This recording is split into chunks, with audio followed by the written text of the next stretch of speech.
Katingkati na ba ang iyong mga paa? Handa nang umalis, mag-iwaliw at lumarga. Buti na lang taga dito ka.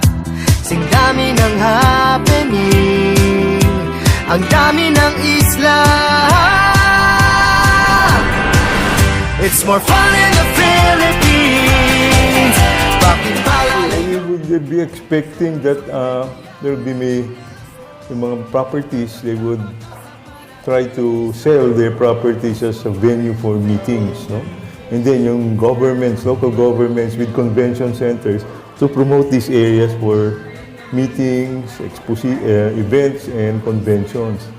So ganon. And then yung mga specialized property promote incentive travel, which is a very special kind of travel where you reward your best performers of a company or a business firm to a grand vacation. So mababaw ang ligaya, halatang Pilipino ka. Abot langit ang iyong ngiti. Number one is our farm, no?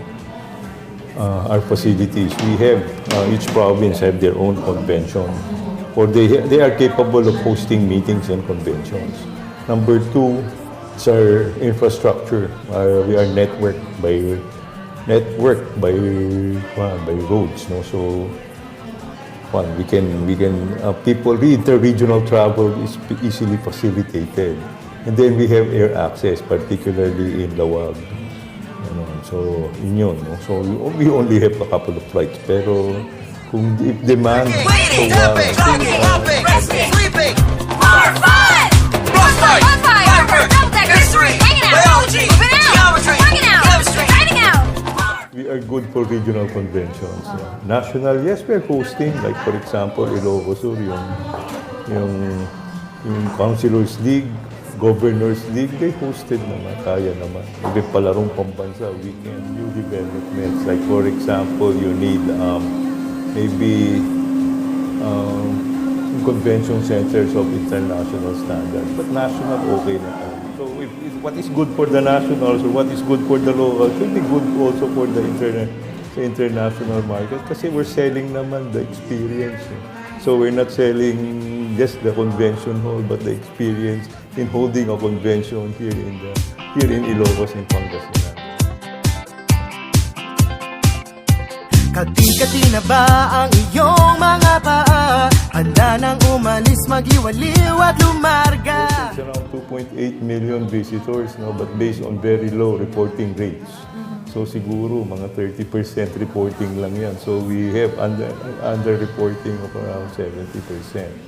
But in terms of day visitors, we're getting the whole region from 8 million to 12 million visitors going around. These are those staying less than 12 hours in a place, the excursion market. So there's a lot of micro, small, and medium enterprises, particularly in tourism, because most of our properties here belong to that category. Very few properties are worth more than 100 million.